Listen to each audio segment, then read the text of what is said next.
영원히 살 것처럼 배우고 내일 죽을 것처럼 살아라. 이 책을 읽어준 지 3일이 지났네요. 오늘은 네 번째 날. 어떤 이야기가 펼쳐질까요? 정원 테이블에서 여러분에게 들려줍니다. 오늘 두 번째 챕터. 역경을 딛고 다시 일어서라. 자연과 함께 들려주는 이야기 함께 들어보세요. 마지막 한 수가 남아있다.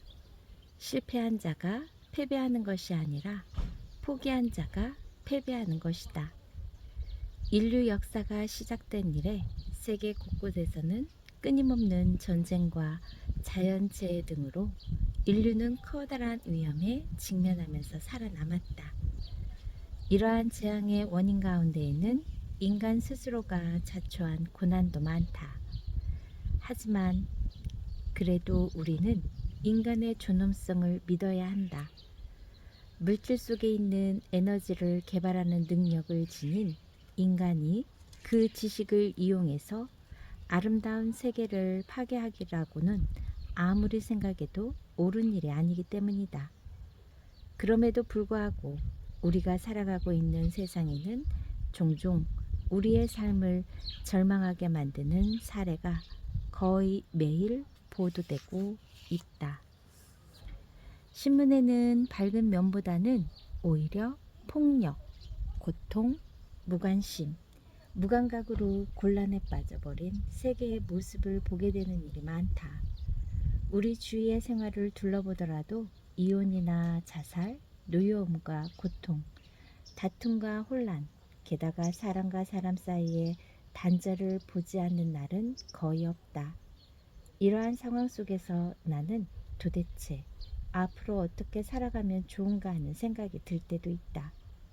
그렇지만 언제까지나 이러한 절망스러운 세상을 한탄할 수만은 없다. 때로는 깊은 감명을 주는 이야기에 새로운 용기가 솟아나기도 한다. 어느 유명 박물관의 벽면에 아주 특이한 그림이 한 폭 걸려 있었다. 그 그림에는 치크, 장군이라는 제목이 붙어 있었는데 사람과 악마가 장기를 두고 있는 모습이 그려져 있었다. 인간이 지금까지 쌓아올린 지혜, 통찰력, 경험, 전략을 총동원해서 악의 상징인 악마를 상대로 대적하여 싸우고 있는 것을 표현한 것이다. 과연 어느 쪽에 이길까? 양쪽은 필사적으로 서로 자기가 지니고 있는 모든 능력을 총동원하고 있는 듯하다. 그림에서 표현하고 상황은 아주 중요한 싸움이고 긴박한 승부를 표현하고 있었다. 하지만 안타깝게도 그림의 제목에서 보듯 악마가 인간에게 체크, 장군을 부르고 있는 형국으로 인간은 도저히 이 상황을 묘면하기 어렵게 표현되고 있었다. 한 젊은이가 그림을 오랫동안 뚫어지게 쳐다보고 있었다. 얼마 후 그는 갑자기 흥분해서 말했다. 악마가 인간에게 장군을 외치다니 어디 될 법이나 한 말인가? 무심결에 그 젊은이의 입에서 튀어나온 한마디였다. 젊은이는 그림을 뚫어지게 노려보고 있었다. 어느 순간 그 젊은이는 펄쩍펄쩍 뛰며 미친 듯이 큰 소리로 부르짖었다. 거짓말이다! 거짓말이야! 박물관에서는 큰 소리를 지르는 것이 금지되어 있었기에 경비가 바로 달려와서 그 사람을 밖으로 데리고 나갔다. 그러자 얼마 후 젊은이는 다시 그 자리로 와서 그림 앞에 섰다. 한참을 바라보다 또 감정이 북받치듯 또다시 큰 소리로 부르짖었다. 다시 경비들이 달려와 밖으로 끌어냈다. 그 사람이 또 미술관 안으로 들여오려고 하자 박물관 내의 정숙을 위해서 특별 감시원이 문 앞을 지키고 서 있었다. 이번에는 그의 주위로 많은 사람들이 몰려들었다. 그는 또 외치기 시작했다. 거짓말이야. 저 그림은 거짓이야. 끝장이 아니라 희망은 남아있어. 아직 한 수가 남아있단 말이야. 그의 외침의 주위로 모여든 사람들도 그림을 자세히 들여다보았다. 사람 쪽이 함정에 빠져서 게임에 질 것처럼 보였지만 그 젊은이는 완전한 체크 장군이 아니라 아직 위기를 벗어날 방법이 남겨져 있다는 것을 알아차린 것이다. 인류에게는 마지막 한 수가 남겨져 있습니다. 그 한 수로 구원을 받을 수 있습니다. 우리에게는 아직 희망이 남아 있습니다. 그곳에 모여든 사람들도 모두 젊은이가 외치는 소리의 뜻을 깨달았다. 악마가 인간에게 장기로 승부를 걸어 인간은 어쩌지도 못하는 궁지에 몰려있듯 보이지만 구원의 마지막 한 수가 남아있는 것을 발견한 것이다. 인간의 삶이 미래를 장담할 수 없을 만큼 온통 곤란과 장애물이 사방을 막고 있는데 어떻게 그가 가냘픈 희망을 키워나갈 수가 있는가 하고 물을 수도 모른다. 하지만 절망의 한가운데에서도 희망을 생각할 필요가 있다. 예를 들어 아까 싸우는 것도 방법이지만 악의 반대인 선을 강화시키는 노력을 하는 것이다. 질병과 싸울 때 가장 유효한 수도는 적극적으로 자신의 몸을 튼튼하게 하는 것이다. 휴식과 영양을 충분히 취한 몸은 바깥에서 쳐들어오는 적에 대해서 강력하게 저항한다. 올바른 삶을 위해서 우리들은 내면의 훌륭한 성질을 이끌어내어야 하며 자기 자신을 똑바로 바라보기 위해서도 그러한 능력을 키우고 개발하지 않으면 안 된다. 우리들에게 가장 큰 적은 본능적인 욕망, 선한 행동을 방해하려는 약한 마음이다. 공소, 공포, 소심, 무기력 등은 항상 우리들의 활동을 억제하려 하고 있다. 행복한 세상을 만들기 위해서는 희망을 잃지 말아야 하며 희망 그 자체가 가장 큰 힘이며 행복이라는 것을 항상 마음에 새겨둘 필요가 있다. 다음은 명일, 새벽은 밝아올 것이다. 내일의 일을 훌륭하게 하기 위한 최선의 준비는 바로 오늘 일을 훌륭하게 완수하는 것이다. 내일과 같은 뜻으로 명일이라고도 한다. 누가 내일과 같은 뜻으로 밝은 날, 명일이라고 했을까? 현자의 지혜와 희망의 환희가 느껴지지 않는가? 오늘 극복하기 힘든 상황에 처해 있는 사람에게 내일은 밝은 날이 올 것이라는 희망이 없다면 얼마나 잔인한 일인가? 오늘 나를 둘러싸고 있는 일들이 난감하고 괴로운 것일지라도 내일은 밝은 날이 찾아올 것이라고 희망을 선택하자. 내일은 밝은 날이 밝아오는 새벽을 맞이할 수 있을 것이다. 인간이 감당할 수 있는 절망적인 상황이 어디까지인지도 도저히 상상하기 힘든 처지에서 빠져나온 유대인 레이의 이야기다. 나치 강제 수용소 아우슈비츠. 1940년에 나치가 설립한 강제 수용소로 대규모 가스실과 시체, 처리 시설을 갖추고 유럽에 흩어져 있는 유대인을 1945년 나치 독일이 진압되기까지 하루 약 3천여 명의 사람을 독가스로 죽여서 화장을 했다. 나치 독일은 이러한 수용소를 동유럽 곳곳에 6곳 설립하였는데 폴란드에 세운 아우슈비츠 수용소에는 130여만 명이 구금되어 있었으며 110여만 명이 희생되었다. 그중 90%가 유대인이었다. 아우슈비츠에 강제 수용된 레이는 수용소에서 수많은 유대인과 자신의 가족들이 죽음의 가스실로 끌려가는 것을 목격했다. 탈출을 시도하는 유대인도 있었지만 그들은 모두 총살되었고 남아있는 유대인들은 무기력하게 자신의 죽음을 기다리고 있었다. 하지만 레이는 이대로 죽을 수 없다고 생각했다. 그는 함께 수용되어 있는 유대인들에게 물었다. 어떻게 하면 우리가 이 끔찍한 곳을 탈출할 수 있을까? 하지만 그들의 대답은 절망적이었다. 소용없는 일이야.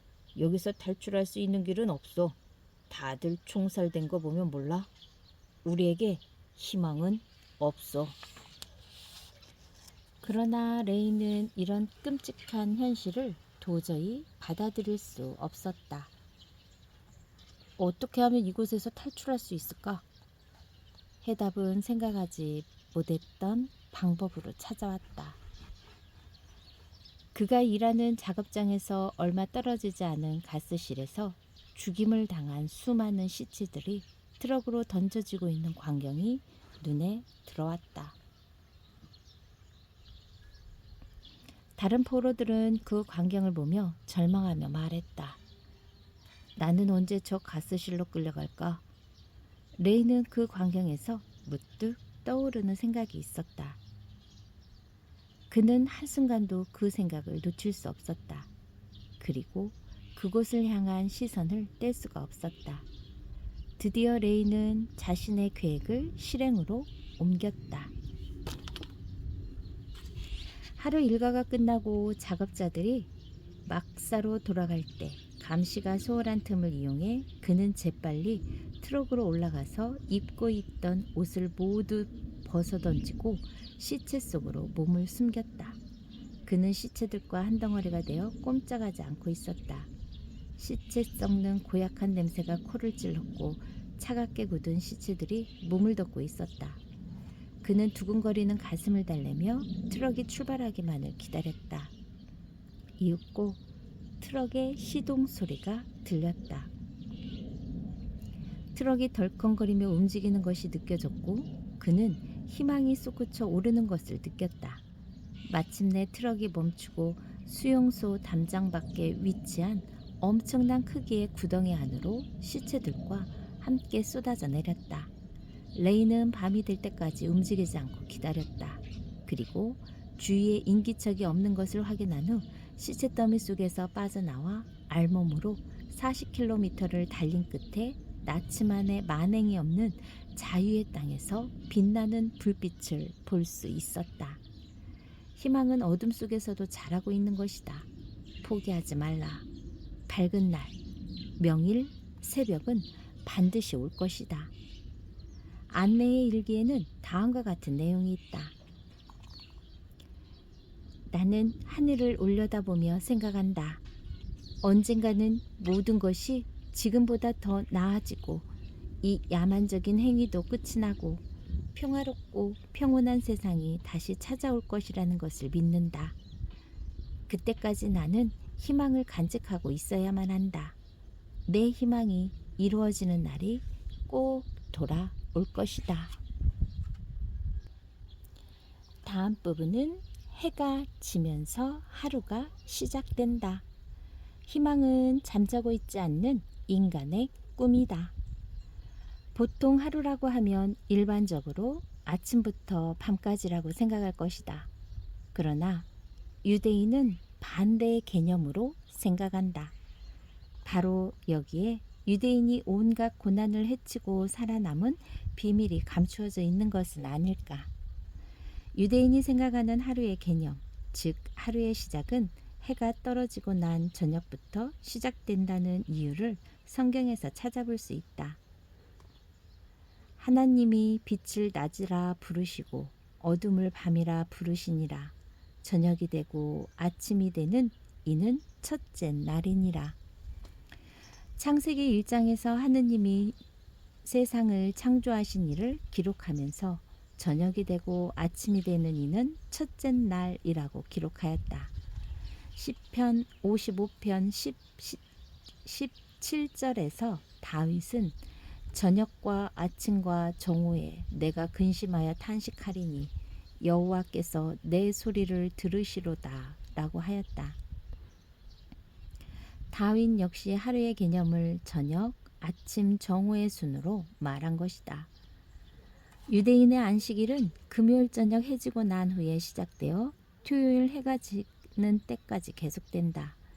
이러한 유대인이 생각하는 하루 개념에는 하느님을 신뢰하는 믿음이 담겨 있다는 것을 알 수 있다. 유대인은 하느님이 기뻐하는 6일을 준비하기 위해 우선 편한 휴식을 취해야 한다고 생각했다. 유대인의 안식일인 세버드를 보더라도 금요일의 일몰부터 시작해서 토요일의 일몰로 마무리된다. 이러한 하루의 시간에 대한 사고방식으로 그들의 정신세계를 엿볼 수 있다. 탈무드에는 랍비들이 어째서 하루가 일몰부터 시작되는가 하는 논쟁을 기록한 사실이 있다. 랍비들의 하루에 대한 결론은 하루가 밝은 무렵에 시작이 되어 어두워서 끝나기보다는 어둠에서 시작해서 밝은 무렵에 끝나는 편이 논리적이고 현실적이라는 것이다. 가령 최고의 속력으로 달리기를 해야 하는 육상 선수의 경우 최대한 힘을 쏟아부어 달린 후 충분히 휴식을 취할 것인가? 충분한 휴식을 취한 후 최대한 힘을 쏟아부어 달릴 것인가? 이와 같은 상황이라면 다음과 같은 해석이 가능하다. 전자의 경우 최대한 힘을 쏟아부어 달리기를 해야 하는데 그것에 대한 준비가 설명되어 있지 않다. 하지만 후자는 최대한 힘을 쏟아부어 달리기 위해서 충분한 휴식이라는 준비하는 시간이 먼저여야 한다는 논리의 타당성이 존재한다. 유대인은 무척이나 낙관적이다. 아무리 곤경에 처해 있더라도 때가 되면 반드시 좋아진다고 생각하고 있다. 희망은 미래를 자기의 것으로 만드는 계기가 된다. 사람이 지니고 있는 힘 가운데서 희망은 가장 강한 힘이다. 희망이 살아있는 한 인간은 미래의 꼬리를 놓치지 않고 붙잡고 있는 셈이다. 희망은 미래라고 하는 냄비에 붙어있는 손잡이와도 같다. 그것을 놓쳐서는 안 된다. 사람들이 죽음을 두려워하는 까닭은 죽음이야말로 바로 희망이라는 줄이 끊어진다고 생각하기 때문이다. 희망을 잃지 않는 한 인간은 앞으로도 영원히 발전을 거듭하며 살아날 수 있는 유일한 동물임에 틀림없다. 탈무드는 다음과 같이 기록되어 있다. 희망의 등불을 계속 지니고 있으면 어둠 속에서도 견딜 수가 있다.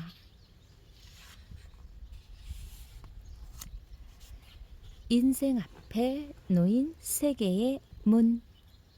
아차 하는 순간에 모든 일은 과거가 된다.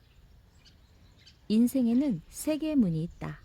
하나는 과거로 가는 문이고 또 하나는 현재의 문이며 마지막 하나는 미래로 들어가는 문이다. 세 개의 문, 어느 곳이라도 소홀히 생각하거나 닫혀 있으면 안 된다. 각각의 문 안에는 관심을 기울이지 않으면 세상에서 다시는 볼 수 없는 귀한 보물들이 가득하다. 세상에 하나밖에 없는 귀한 보석을 다루듯이 그것을 소중하게 생각하는 삶이 인생을 아름답게 만든다. 자, 너무 아름다운 이야기를 담고 있는 세 곳의 문으로 조심스럽게 들어가 보자. 많은 연륜을 쌓은 노인은 어째서 존경을 받아야 하는가? 그것은 과거의 문 안에 보물이 있기 때문이다. 아프리카의 작가 아마두 함파테바는 1962년 유네스코 연설에서 노인의 사회적 가치에 대하여 다음과 같이 말했다. 노인의 연륜과 경험은 사회적으로 보호해야 하고 존중해야 할 귀중한 자산이다. 노인 한 사람이 죽는 것은 도서관 하나가 불타 사라지는 것이다. 이처럼 노인에게는 풍부한 연륜과 경험, 지혜가 가득 담겨 있으며 위대한 지혜의 보고인 것이다. 어느 영화에선가 한 노인이 젊은 사람에 대한 섭섭한 마음을 표현한 대사가 있다. 너도 언젠가는 늙은이가 될 게다. 너의 젊음이 노력으로 얻은 상이 아니듯 내 늙음도 내 잘못으로 받은 벌이 아니다.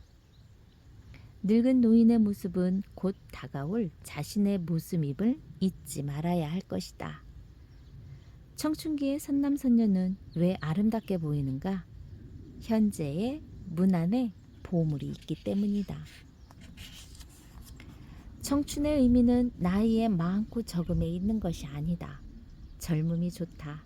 아름답다고 하는 이유는 새로운 지식을 쌓아둘 불가능하다고 생각하는 그것에 도전할 기회가 아직 남아있기 때문이다.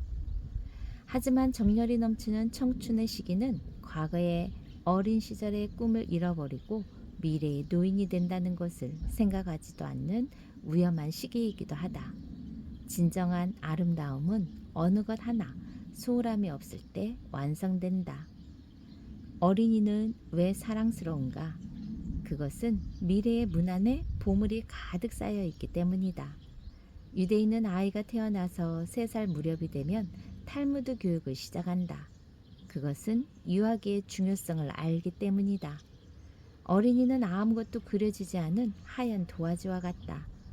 어떤 그림이 그려질지 모르는 순백의 세계인 것이다. 유대인은 그것의 인성교육이라는 그림을 정성을 다해서 그려나갔다. 그들은 칼이나 돈보다 펜이 강하다는 신념이 있었기 때문이다. 유대인이 어린 자식에게 희망을 전하며 살아왔기에 그들은 그토록 가혹한 역사의 굴곡을 이기고 세상에 살아남을 수 있었다. 유대인은 결혼을 하여 아이를 낳는 것을 가장 성스러운 일이라고 생각한다. 그것은 아이를 낳아서 진정한 유대인으로 살아가게 하는 것이 가장 훌륭한 의무라고 생각하기 때문이다. 어린이는 미래 세상의 모든 것이다. 현재가 가장 중요하다.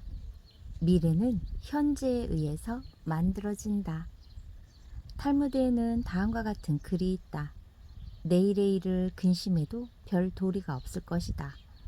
오늘 바로 코앞에 닥치는 일도 모르는 처지에. 다음 이야기는 유대인의 낙천적인 성격을 말하고 있다. 친구인 아이작으로부터 돈을 빌린 야곱은 돈을 갚기로 약속한 날짜는 닥쳐오는데 갚을 돈이 수중에 없었다. 야곱은 걱정이 된 나머지 잠을 이룰 수가 없었다. 야곱은 침대에서 일어나 안절부절 못하고 서성이다 또 의자에 앉아 머리를 싸매고 걱정을 했다. 아내인 레베카는 남편의 불안해하는 모습을 보다 못해 침대에서 일어나며 말했다. 당신 참 멍청하네요. 약속한 날짜에 당신이 돈을 못 갚는다면 걱정스러워 잠을 못 이룰 사람은 당신이 아니라 바로 돈을 받아야 할 당신의 친구 아이작이잖아요. 아내의 소리를 듣고서야 야곱은 비로소 마음을 가라앉히고 잠을 잘 수 있었다. 사람들이 근심하고 있는 대부분의 일은 현재의 관점이 아니라 과거에 있었던 일의 후회와 미래의 일에 대한 걱정이라고 한다. 하지만 지금 현재 내 곁에 있는 소중한 것들의 의미를 무심코 지나친다면 미래의 어느 날인가 후회하게 될 것이다. 아휴, 그때 그 사람에게 잘해주었어야 했는데. 그때 그 일에 최선을 다했으면 지금 내가 이렇게 되지 않았을 거야. 과거를 후회한들 돌이킬 수 없는 일이다. 미래를 걱정한들 알 수 없을 것이다. 현실에 충실하며 자신의 소망을 창조할 수 있는 미래를 바라보자. 과거의 실수에 얽매여 괴로워한다면 그리고 노력은 하지 않고 미래에 대한 공상으로 시간을 허비한다면 현재에 온전히 집중할 수 없다. 시간은 우리의 사정이 어찌되었건 계속 흘러간다. 오롯이 현재에 집중하는 것만이 최선의 방법이다. 과거는 언제나 현재라는 강물을 타고 미래를 향해 자신을 흘려보내는 것이다.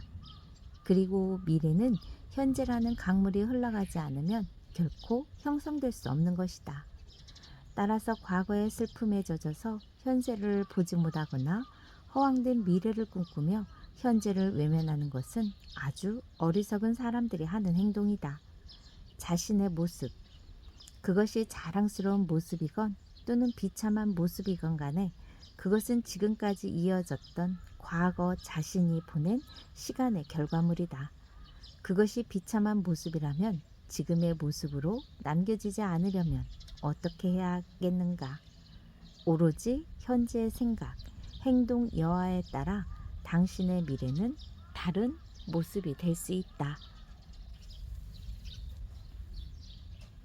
비록 지금은 말이 하늘을 날지 못하더라도 희망은 강한 용기이며 새로운 의지이다.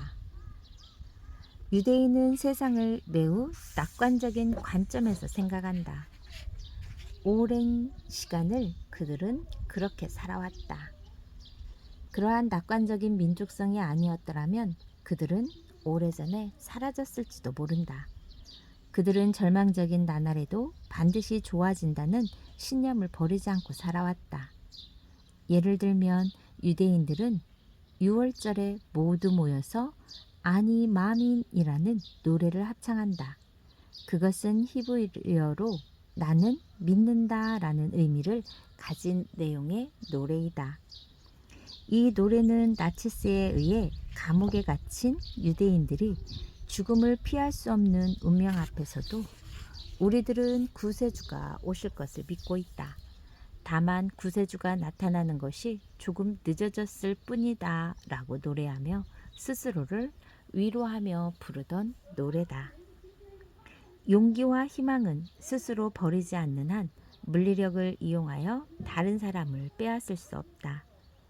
유대인은 그 절망의 골짜기에서 구세주가 나타나는 것이 조금 늦어졌을 뿐이라고 희망을 노래한 것이다. 구약 성경에서 아브라함은 한없는 절망적인 상황에서도 희망의 끈을 놓지 않는 사람이다. 그는 100살이나 되었지만 자신의 뒤를 이을 자식이 없었다. 그렇지만 아브라함은 후사를 주시겠다는 하느님의 약속을 한순간도 잊지 않았다. 창세기 15장 1절에서 6절의 내용은 다음과 같다. 1절 여호와의 말씀이 환상 중에 아브라함에게 임하여 이르시기를 아브라함아 너는 두려워하지 말라. 나는 너의 방패요 너의 지극히 큰 상급이니라. 2절 이에 아브라함이 말했다. 나의 주 여호와여 당신이 나에게 주신 것은 무엇입니까? 나는 여전히 자식이 없습니다. 3절 그리고 아브라함이 말하였다. 보소서 당신은 나에게 자식을 주지 않았습니다. 또 보소서 내 집에서 태어난 종이 나의 상속자가 될 것입니다. 4절 여호와의 말씀이 그에게 임하여 이르시기를 그는 너의 상속자가 아니다. 네 몸에서 나올 자가 너의 상속자가 될 것이다. 5절 여호와는 아브라함을 밖으로 이끄셨다. 그리고 말씀하셨다. 너는 정녕 하늘을 바라보아라. 그리고 너는 별들을 세어보아라. 그리고 아브라함에게 말씀하셨다. 너의 후손이 이와 같이 될 것이다. 6절 아브라함은 여호와를 믿었다. 모든 사람들이 아브라함의 믿음에 대하여 말하기를 100세나 된 몸으로 2세를 얻는다는 것은 불가능한 일이고 더구나 부인이 사라의 태가 이미 다쳤기 때문에 있을 수 없는 일이라고 하였지만 아브라함은 하느님의 약속을 믿었다. 드디어 아브라함이 나이가 많아 늙었고 여호와께서 그에게 범사의 복을 주셨더라. 그리고 아브라함은 독자 이삭을 얻었다.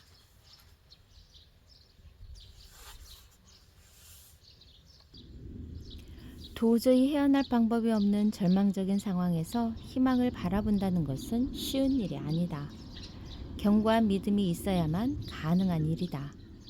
유대인의 우화 가운데 하늘을 나는 말이라는 동화가 있다. 옛날 어떤 사람이 왕의 노여움을 사서 사형 선고를 받았다. 그는 왕에게 살려달라고 탄원을 하며 이렇게 말했다. 제게 1년의 여유를 주신다면 왕께서 가장 애지중지하는 말을 하늘을 날도록 가르쳐 보이겠습니다. 1년이 지나도 말이 하늘을 날지 못한다면 그때 가서 자기를 사형에 처해 달라는 것이었다. 이 탄원은 받아들여졌다. 왕은 자신이 가장 사랑하는 말이 사형수의 약속대로 하늘을 날지 못한다면 그때 그를 사형에 처하겠다고 말했다. 말이 어떻게 하늘을 날 수 있단 말인가? 동료 죄수들이 그에게 묻자 그는 다음과 같이 말했다. 1년 이내에 무슨 일이 일어날지 미래의 일을 누가 알겠나. 1년 이내 왕이 죽을지도 모르고 혹은 내가 죽을지도 모른다네. 더욱이 그 말이 죽지 말란 법도 없지 않나. 1년 뒤에는 말이 정말 하늘을 날지도 모르는 일이거든. 역경은 사람을 더욱 강하게 한다. 역경에 부딪혀서 고난을 극복해 본 적이 없는 사람은 자기 자신의 참된 능력을 알지 못한다.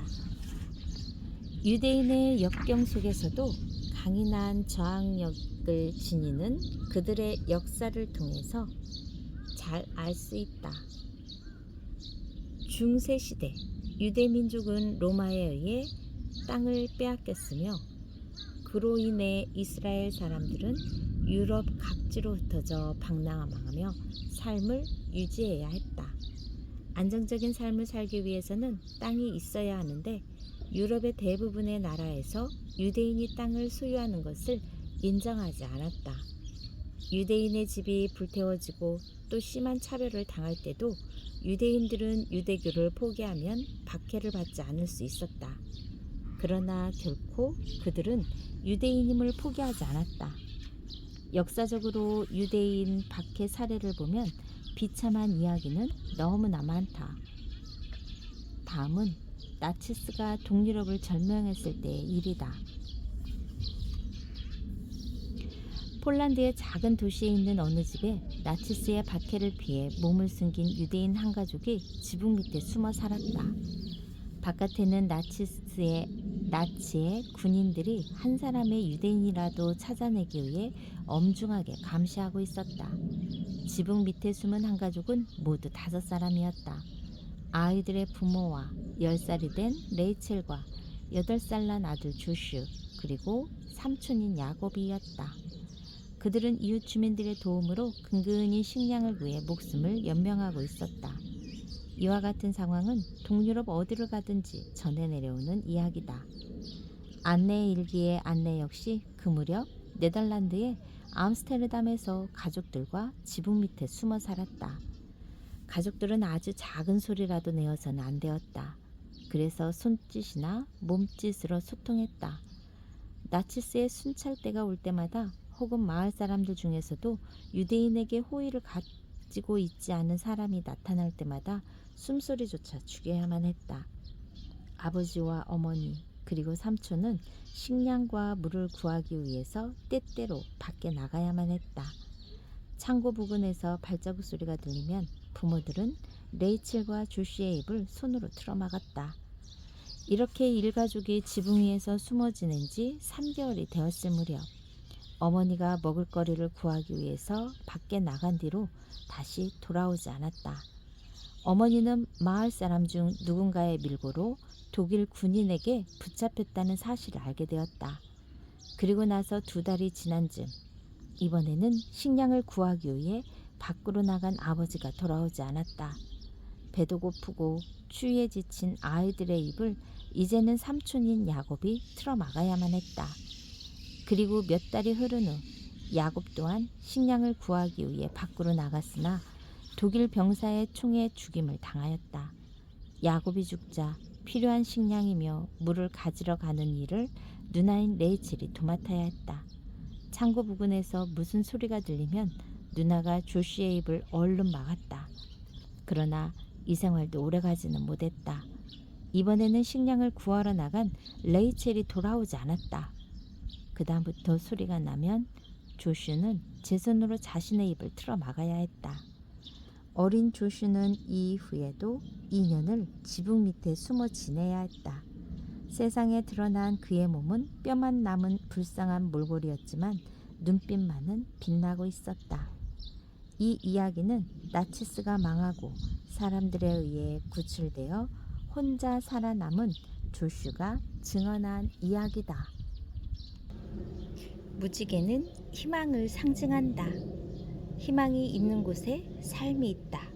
희망은 용기를 주고 강하게 만든다.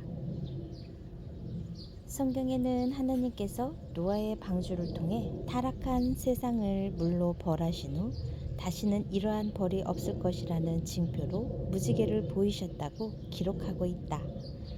무지개는 하늘의 벌을 두려워하는 마음을 간직하고 살라는 가르침이 담겨 있다. 유대인이 오늘날까지 살아남을 수 있었던 것은 결코 희망을 버리지 않았기 때문이다. 유대인은 무지개가 희망의 상징이라고 생각하고 있다. 폭풍우 뒤의 하늘 위에 아름다운 무지개가 피어나는 모습을 보며 유대인은 생각했다. 지금은 비록 폭풍우가 몰아치듯 곤란한 삶이지만 언젠가는 자신들에게도 무지개와 같은 아름다운 삶이 활짝 피어오를 것이라는 희망을 가슴에 담았던 것이다. 역사상 이토록 혹독한 박해를 받은 민족은 달리 찾아볼 수 없을 정도지만 유대인들은 결코 좌절하지 않았다. 아무리 박해를 받고 짓밟혀도 반드시 살아남는다는 것을 그들은 역사를 통해서 증명하고 있다. 나라를 잃고 예루살렘 땅에서 쫓겨난 유대인들은 뿔뿔이 흩어져 세계 곳곳에서 자립하며 살았다. 하지만 유대인들은 자신들이 정착하여 몸담고 있는 그 나라의 문화나 풍습에 동화되지 않았다. 몸은 비록 다른 나라에서 살고 있지만 하느님의 선택을 받은 민족이라는 자부심을 마음속에 간직하고 있었던 것이다.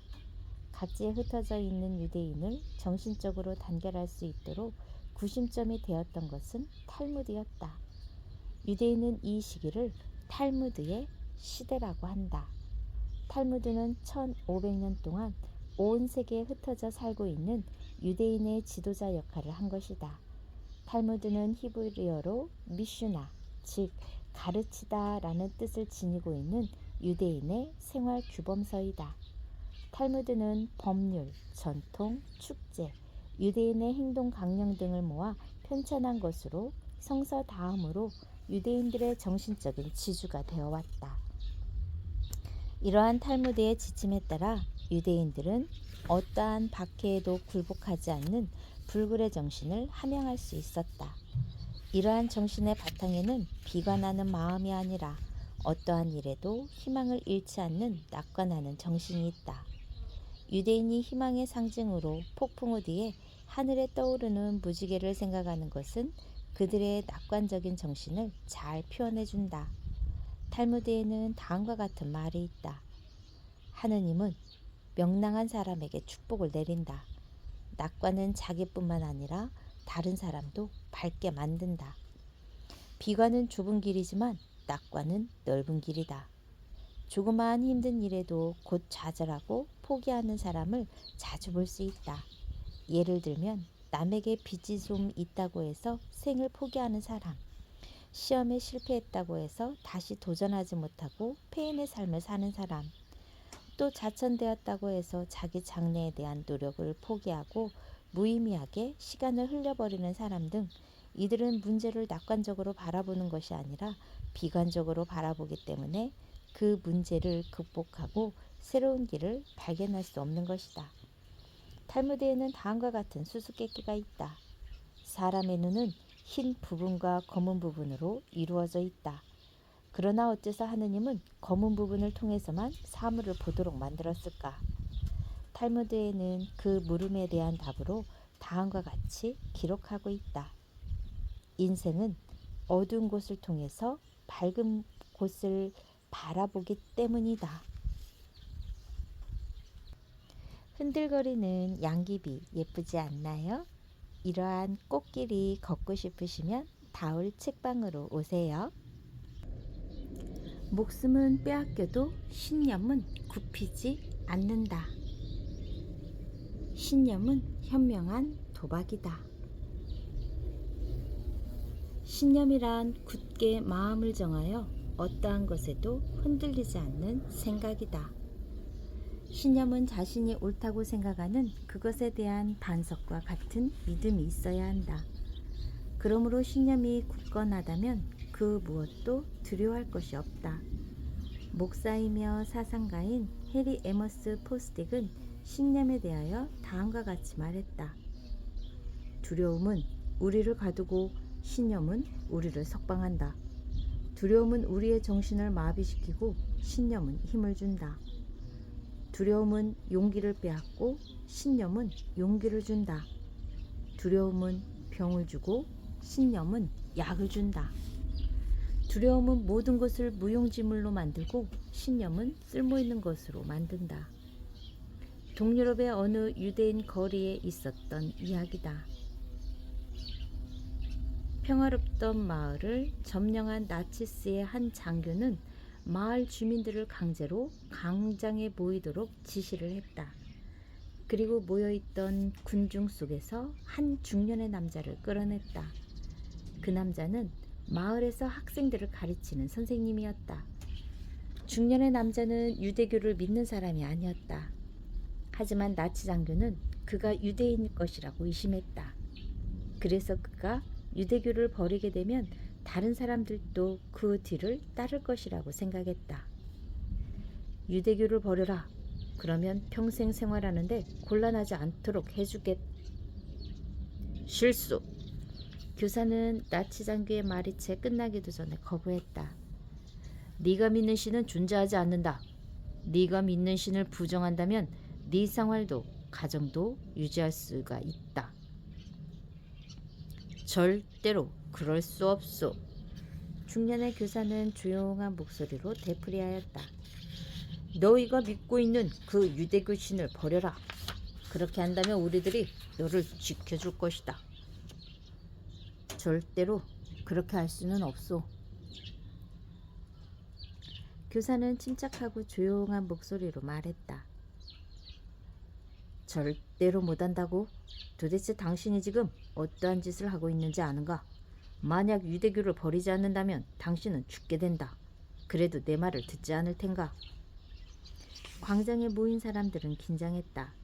어떤 사람은 장교를 지켜보았으며 어떤 사람은 교사를 바라보았다. 두려운 마음에 눈을 감아버리는 사람도 있었다. 존재하지도 않는 유대교의 신이 네 생명보다 더 소중한가?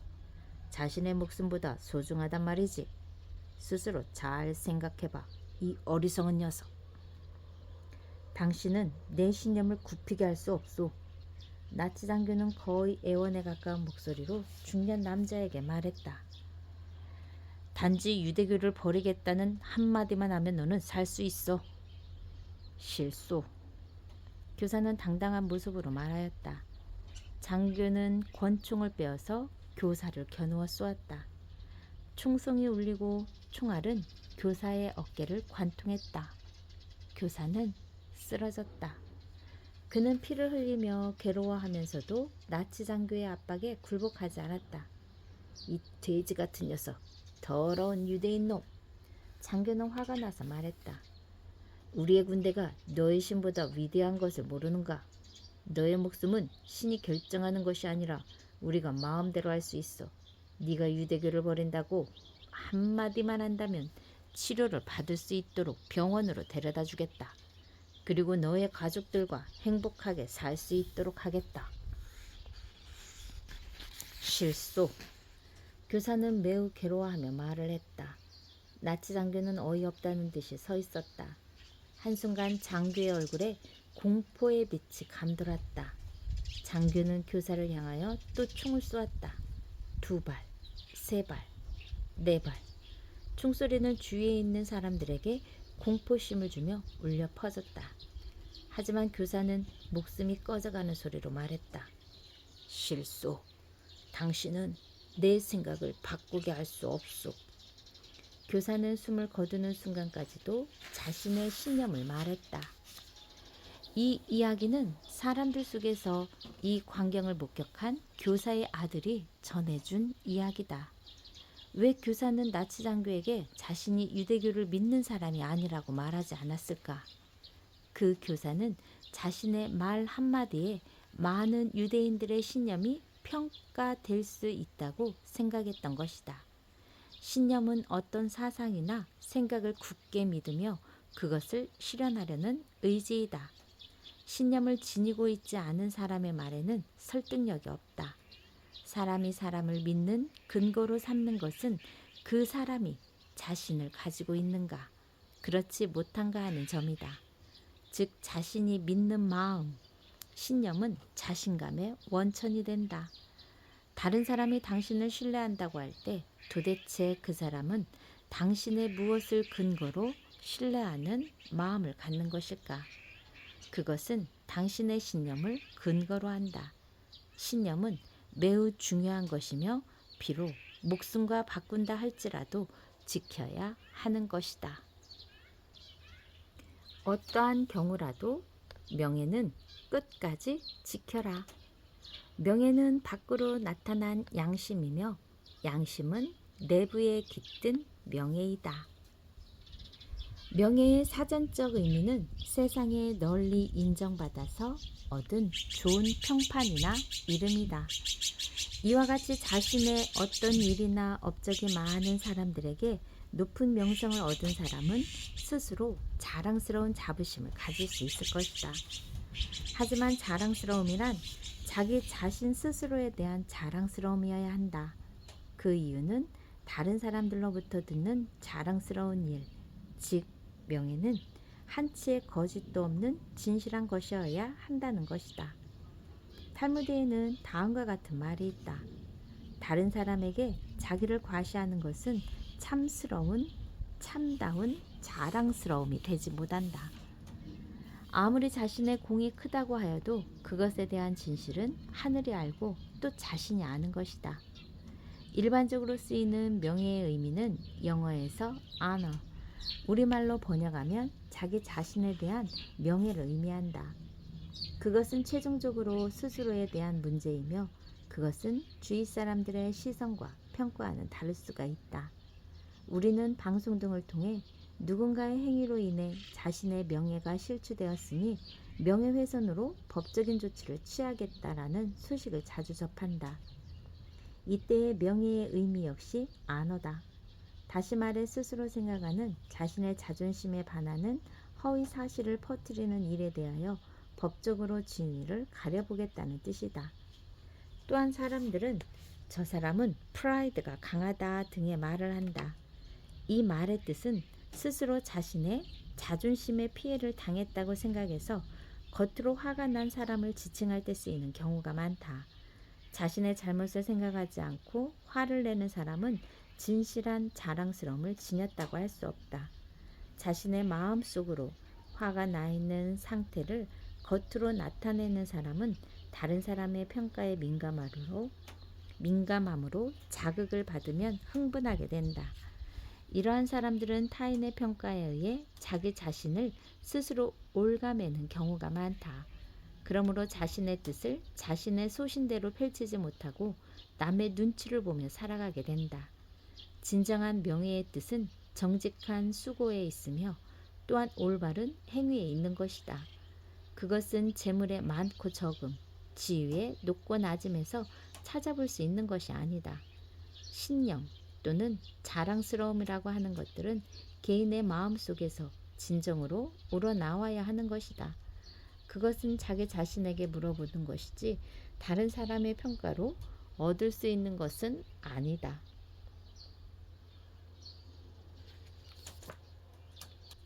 지금까지 다올 책 사랑방 풍경 이렇게 보여드렸는데요.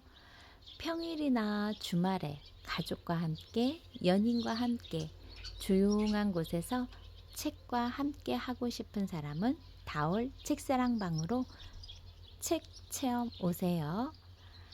와, 오늘 양귀비가 정말 예쁘게 피었네요. 저희 집 밭이나 잔디밭이나 꽃으로 지금 가득합니다. 지금까지 다올 책사랑방 영원히 살 것처럼 배우고 내일 죽을 것처럼 살아라 들려드렸습니다. 다음에 또 만나요.